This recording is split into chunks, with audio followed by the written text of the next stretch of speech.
शुरुआत में मैं आपसे माफी मांगना चाहता हूं। आज सुबह हमारी फ्लाइट में कोई टेक्निकल सा डिस्टरबेंस हो गया था, इसलिए थोड़ी देरी हुई और आपको यहां 1-2 घंटे ज्यादा हमारे लिए ठहरना पड़ा। इसके लिए माफी मांगता हूं। आपका मूड कैसा है? ठीक है? अच्छा है? ठीक है।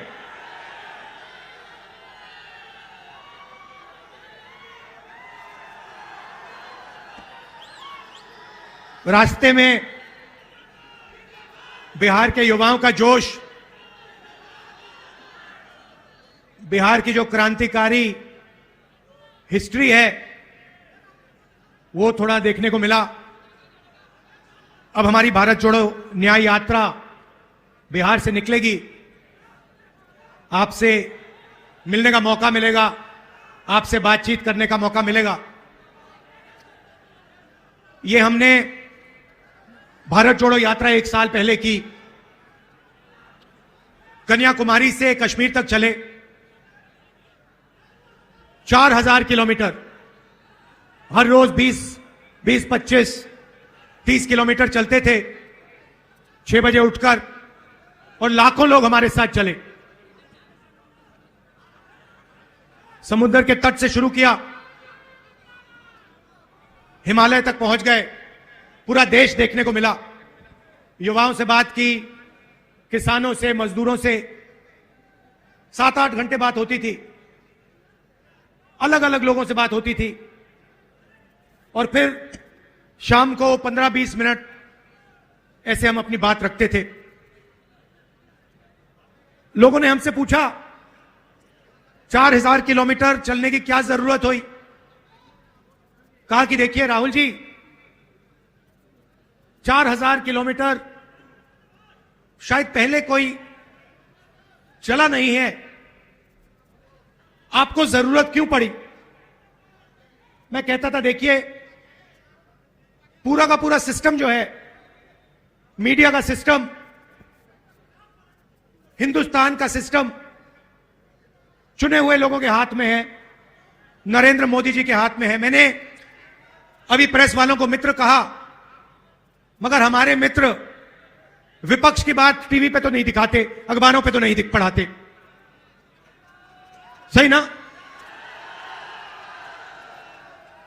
वो टीवी पे आपको नरेंद्र मोदी जी का चेहरा दिखेगा, वो अदानी अंबानी का चेहरा दिखेगा, उसके साइड पे आपको ऐश्वर्या राय, अमिताभ बच्चन नाचते हुए दिख जाएंगे, डांस करते हुए, 2-3 क्रिकेट वाले दिख जाएंगे, मगर गरीब किसान, मजदूर, बेरोजगार युवा आपको नहीं दिखने वाला। जैसे हजारों किसान दिल्ली की ओर चल रहे हैं, उन पर टीयर गैस चलाया जा रहा है, छर्रे मारे जा रहे हैं। मैंने 2 दिन पहले किसानों से बात की, फोन पे बात की। एक्स आर्मी का जवान था, उसके मुंह पे छर्रे मार दिए। मैंने उससे कहा देखो, आप पहले देश के लिए लड़ रहे थे, जब आप सेना में थे तब आप देश के लिए लड़ रहे थे, मगर आप ये मत सोचो कि आप आज देश के लिए नहीं लड़ रहे हो। जो आपने छर्रे मुंह में, जो आपके छर्रे मुंह में लगे हैं, ये भी आप देशभक्ति का काम कर रहे थे, किसानों की लड़ाई लड़ रहे थे। तो मीडिया में तो नहीं दिखेगा भैया, आप देख लो, यहां पे आपको भारत जोड़ो न्याय यात्रा में हजारों लोगों की भीड़ दिखेगी, मगर आप टीवी ऑन करोगे तो सिर्फ नरेंद्र मोदी जी का चेहरा दिखेगा। वो सुना है वहां दुबई में वहां के राजा से गले मिल रहे हैं, 2-3 बार गले मिलेंगे, तो वो टीवी पे दिखने को मिलेगा। इसलिए 4000 किलोमीटर हम चले, क्योंकि हम डायरेक्ट जनता से बात कर रहे हैं। मतलब ये जो टेलीविजन वाले बिचौली हैं, इनको हमने परे कर दिया है। भारत जोड़ो यात्रा पे हमने नारा दिया नहीं, हमने नहीं दिया, नारा भीड़ से निकला। एक दिन एक व्यक्ति बाहर दौड़ता हुआ आया, पुलिस वाले ने उसको मारा। पहले इधर से आया, इधर से पुलिस वालों ने रोका, फिर दूसरी साइड से आने की कोशिश की, फिर उसको 2-3 धक्के लगे। अंत में वो दौड़ता हुआ आता है, मेरे सामने ऐसे खड़ा होकर कहता है, राहुल जी मैं समझ गया, मैं जानता हूं आप क्या कर रहे हो। मैंने उससे पूछा, भैया बताओ क्या कर रहा हूं। कहता है, नफरत के बाजार में मोहब्बत की दुकान खोल रहे हो। मैंने कहा बात तो सही है। और फिर भाषण में मैंने कहा कि देखिए, भीड़ से आवाज आई है, भीड़ से नारा आया है, नफरत के बाजार में मोहब्बत की दुकान खोल रहे हैं। और सिर्फ मैं नहीं खोलता हूं, ये मोहब्बत की दुकानें आप सबके दिलों में है। आपने देखा होगा, कांग्रेस के किसी भी कार्यकर्ता को देखो, हमारे नेताओं को देखो, मुस्कुराते हुए चेहरे दिखेंगे। टेंशन हो, मुश्किल हो, कठिनाइयां हो, कांग्रेस पार्टी के नेता, कांग्रेस पार्टी के कार्यकर्ता मुस्कुराते हुए दिखेंगे। सही? देखो, सारे के सारे मुस्कुरा रहे हैं। दूसरी तरफ बीजेपी के कार्यकर्ताओं को देखो, ऐसे देखते हैं। पूरी दुनिया को रोज ऐसे देखते हैं कि बाकी सब लोगों को कुछ नहीं मालूम, आरएसएस और बीजेपी के लोगों को सब कुछ मालूम। सोच है उनकी। और देश में कोने कोने में नफरत फैलाते रहते हैं। मणिपुर को जला दिया, एक जात को दूसरी जात से लड़ाते हैं, एक धर्म को दूसरे धर्म से लड़ाते हैं। तो उनके हिंसा और नफरत के खिलाफ हमने भारत जोड़ो यात्रा की और यह नारा दिया, नफरत के बाजार में मोहब्बत की दुकान। रास्ते में एक और बात पता लगी, 4000 किलोमीटर, लाखों लोगों से मिले। हमने पूछा, भैया बताओ, ये देश में जो नफरत फैल रही है, हिंसा फैल रही है, क्रोध है, इसका कारण क्या है? मैंने यह सवाल हजारों बार लोगों से पूछा, आम जनता से पूछा। नहीं, मोदी नहीं है, मैं आपको बताता हूं। मोदी इस चीज का चिन्ह है, मगर मोदी कारण नहीं है, कारण दूसरा है। और किसानों ने मुझे बताया, युवाओं ने बताया कि राहुल जी, हर रोज हमारे खिलाफ कोई ना कोई अन्याय किया जाता है। हिंदुस्तान में गरीब लोगों को, कमजोर लोगों को 21वीं सदी में न्याय नहीं मिल सकता। और इसका नतीजा नफरत और हिंसा है। और यह बिल्कुल सही बात है। गरीब व्यक्ति जितनी भी कोशिश कर ले, किसान जितना भी चिल्ला ले, मजदूर जितनी जोरों से चीखे, उसे इस देश में मालूम है कि मुझे न्याय नहीं मिल सकता। रोज दिखता है उसको। आप देखिए,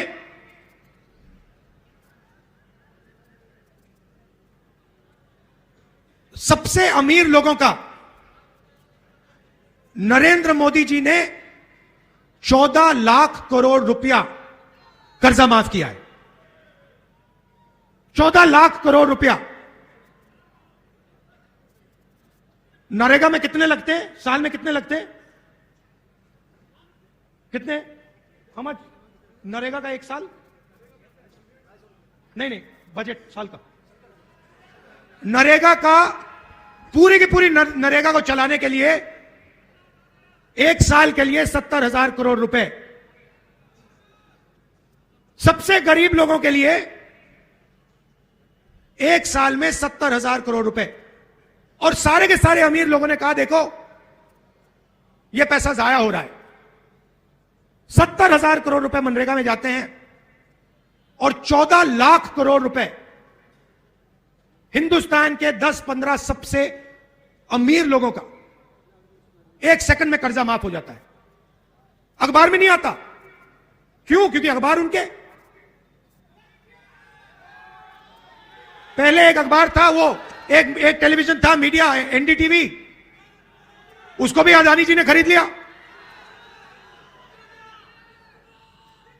तो जहां भी आप देखें, किसानों की ओर देखो, युवाओं की ओर देखो, मजदूरों की ओर देखो, आपको अन्याय अन्याय दिखेगा। 21वीं सदी है। आर्थिक अन्याय, 40 साल से सबसे ज्यादा बेरोजगारी। ये हमारे सारे युवा ये टेलीफोन लिए घूमते हैं, ये चाइना में बनता है, इसका फायदा चाइना के युवाओं को मिलता है, रोजगार वो ले जाते हैं। और होता क्या है, चाइना का माल हिंदुस्तान के 10-15 अरबपति यहां बेचते हैं। चाइना के युवाओं को फायदा होता है, चाइना की कंपनियों को फायदा होता है, और हमारे यहां 10-15 अरबपतियों को फायदा होता है। और जो छोटे व्यापारी हैं, स्मॉल मीडियम बिजनेस वाले हैं, छोटे कारखाने चलाते हैं, उनके लिए क्या? उनके लिए जीएसटी, उनके लिए नोटबंदी, खत्म कर दिया सबको। आप किसी से पूछ लीजिए, यहां पे इंडस्ट्री हुआ करती थी, सारी की सारी बंद हो गई। बिहार के लोग बाकी प्रदेशों में जाके मजदूरी करते हैं, कॉन्ट्रैक्ट लेबर का काम करते हैं। यहां पे 4 लाख शिक्षा के मजदूरी कर रहे हैं, कॉन्ट्रैक्ट पे हैं, उनको एक दिन में निकाला जा सकता है। तो यह आपको सब जगह दिखेगा। अच्छा, मैं आपसे सवाल पूछता हूं, हिंदुस्तान में पिछड़ों की कितनी आबादी? कितनी? 50%। ठीक है। दलितों की कितनी आबादी? 15%।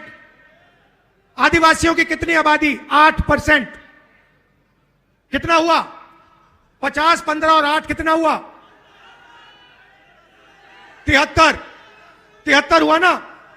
तो पिछड़ों की, दलितों की, आदिवासियों की आबादी 73%। अब मैं आपसे पूछता हूं, हिंदुस्तान की सबसे बड़ी 200 कंपनियों में उनकी लिस्ट निकालो। मैंने निकाली है। और उनकी मालिकों की लिस्ट में आदिवासी, दलित और पिछड़े कितने हैं? मुझे बताओ, कितने हैं? 0, एक नहीं है। चलो छोड़ो, यह बताओ उनकी सीनियर मैनेजमेंट में कितने हैं? 0। अच्छा बताओ, मीडिया की कंपनी के मालिक ओबीसी, दलित, आदिवासी कितने? 0। प्राइवेट अस्पतालों के मालिक बताओ? 0। प्राइवेट कॉलेज, यूनिवर्सिटी के जो बड़े बड़े संस्थाएं हैं उसमें बताओ कितने? 0। एक नहीं दिखेगा आपको। अब एक काम करो, कॉन्ट्रैक्ट लेबर की लिस्ट निकालो, मजदूरों की लिस्ट निकालो और उसमें उनके नाम पढ़ो। आपको सारे के सारे दलित, आदिवासी और पिछड़े मिलेंगे। उसमें थोड़े से जनरल कास्ट के गरीब लोग मिलेंगे। यहां पे जनरल कास्ट के लोग हैं। आपसे पूछता हूं, हिंदुस्तान की सबसे बड़ी कंपनियों में गरीब जनरल कास्ट के लोगों के लिए कितनी जगह है? मुझे बताओ। 0। 90 लोग इस देश को चलाते हैं। 90 आईएएस अफसर इस देश के बजट को बांटते हैं। प्रधानमंत्री नहीं बांटता, एमपी नहीं बांटते। 90 अफसर देश के बजट को बांटते हैं। वो चुनाव नहीं लड़ते कभी, वो परमानेंट रहते हैं। चाहे कुछ भी हो जाए, चुनाव कोई भी जीत जाए, हार जाए, कोई फर्क नहीं, ये 90 लोग वहीं के वहीं बैठे रहेंगे। मुझे बताओ, 90 में से 73% वाली आबादियों के कितने लोग? भाई और बहनों, 90 अफसरों में से 3 पिछड़े वर्ग के, उनको कोने में बैठा रखा है। 3 एससी और 1 आदिवासी। भाई और बहनों, अगर हिंदुस्तान की सरकार बजट में 100 रुपए खर्च करती है तो ओबीसी अफसर 5 रुपए का निर्णय लेता है,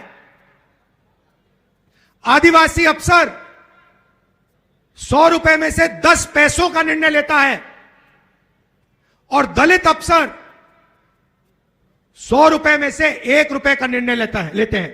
मतलब अगर हिंदुस्तान की सरकार बजट में 100 रुपए खर्च करती है तो इस देश की 73% आबादी सिर्फ 6 रुपए 10 पैसे का निर्णय लेती है। और उसमें मैंने माइनॉरिटी की बात नहीं की, उनको अलग रखा है, वो भी 15% है। तो बात समझिए, आप वोट देते हो, आप अपनी सरकार चुनते हो, मगर 73% लोगों के लिए ना कॉर्पोरेट इंडिया में जगह, ना मीडिया में जगह, ना बड़े उद्योगों में जगह, ना ब्यूरोक्रेसी में जगह, ना हाई कोर्ट में जगह। हाई कोर्ट का आंकड़ा मेरे पास है, 650 हाई कोर्ट के जज हैं। उसमें से अगर आप 73% वाले लोगों को देखो, 650 में से 100 हाई कोर्ट के जज या दलित या आदिवासी या पिछड़े वर्ग के। मतलब आबादी आपकी, जीएसटी का पैसा आपका, आप देते हो। आपने शर्ट खरीदी, ये जो गुलाबी शर्ट पहने हो, कितने रुपए की शर्ट थी ये? हाँ, 300, 400 रुपए की शर्ट है। जितनी जीएसटी इन्होंने दी उतनी ही जीएसटी इस शर्ट के लिए अदानी और अंबानी देंगे, उतनी। ये अगर 18% जीएसटी शर्ट के लिए देंगे, 18% अदानी देगा। इनकी आमदनी 50,000 रुपए, उसकी आमदनी लाखों करोड़ रुपए। जितनी जीएसटी ये देता है उतनी जीएसटी वो देता है। वो महल में रहता है, वो हवाई जहाज में उड़ता है, मगर जितनी जीएसटी हिंदुस्तान का मजदूर देता है उतनी जीएसटी अदानी देता है। यह अन्याय है। आपके जीएसटी का पैसा जाता है और आपकी कहीं भागीदारी है ही नहीं, ना मीडिया में, ना सरकार में, ना कोर्ट में, ना प्राइवेट अस्पताल वाले सिस्टम में, ना कॉलेज यूनिवर्सिटी वाले सिस्टम में, कहीं नहीं हो आप। आपके लिए एक नई कैटेगरी निकाली है, कॉन्ट्रैक्ट लेबर। एक दिन में आपको जूता मार के बाहर निकाला जा सकता है। वो है 73% लोगों की जगह। सुबह उठो, मजदूरी करो, और अगर बात अच्छी नहीं लगी 1 मिनट में आपको उठा के बाहर फेंक देते हैं। 73% के साथ ये हो रहा है, पूरे देश में हो रहा है। इसीलिए मैंने जाति जनगणना की बात उठाई। मैंने कहा देखिए, किसी को चोट लगती है, पहला काम डॉक्टर कहता है भैया देखो हाथ में चोट लगी है, चलो एक्सरे कराओ। हुआ होगा आपके साथ, हुआ है भैया, एक्सरे कराओ। अगर आपका हाथ टूटता है और अस्पताल जाते हो, डॉक्टर कहता है मैं एक्सरे नहीं कराऊंगा, एकदम आप उसको पकड़ते हो, कैसे नहीं कराओगे? मुझे चोट लगी, आपको एक्सरे कराना पड़ेगा, क्योंकि एक्सरे से पूरा का पूरा पता लग जाता है।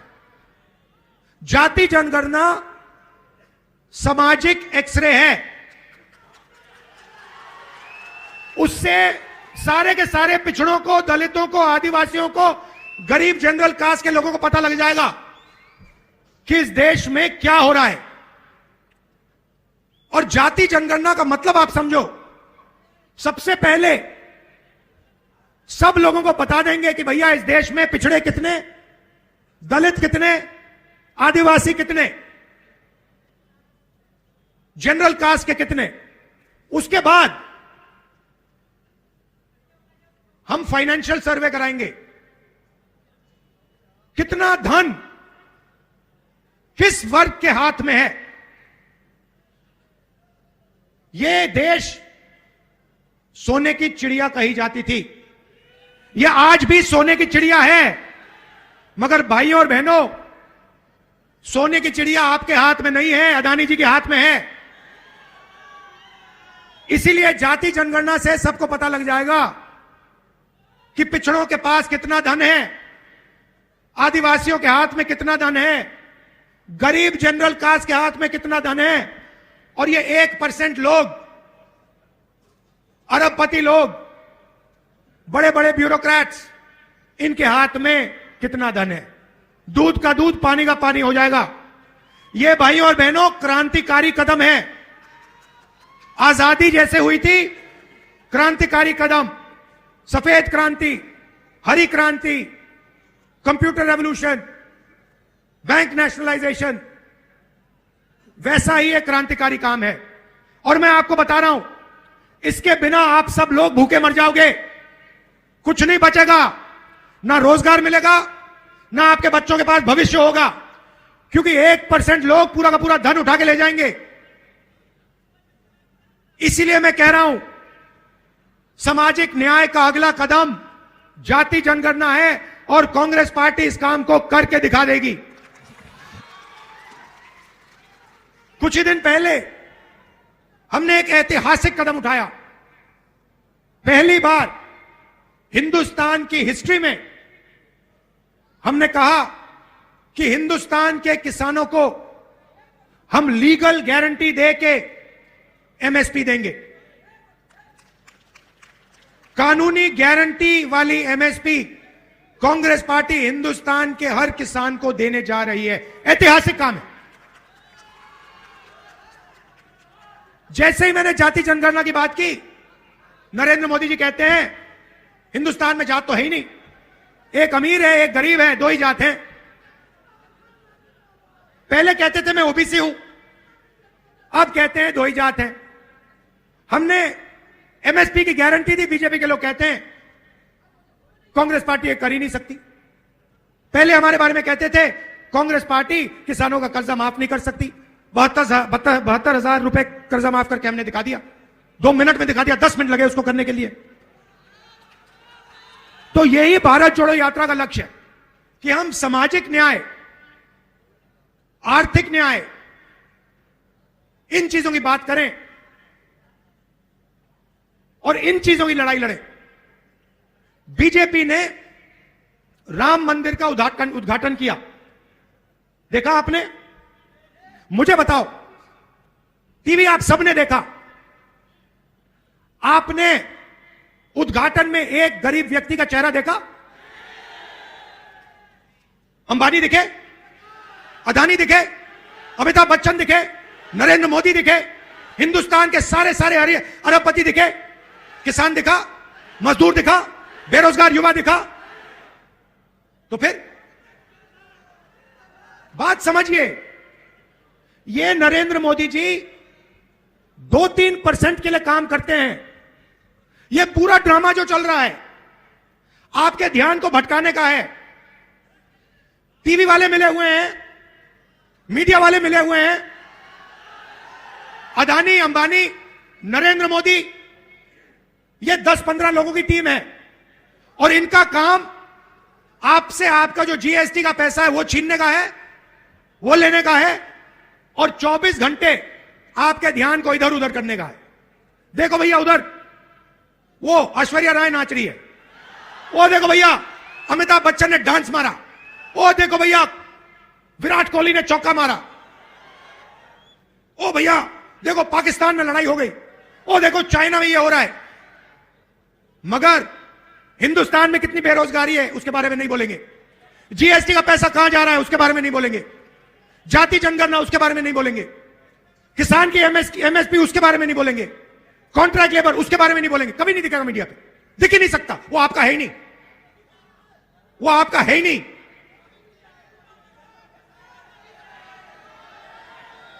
तो ये हिंदुस्तान में लड़ाई है, ये लड़ाई हिंदुस्तान में। एक तरफ 99% लोग, उसमें 50% पिछड़े लोग, 15% दलित, गरीब जनरल कास्ट के लोग, आदिवासी, माइनॉरिटी, ये सब, और दूसरी तरफ चुने हुए अरबपति, नरेंद्र मोदी, मीडिया, इसीलिए हमने भारत जोड़ो यात्रा में न्याय शब्द जोड़ दिया।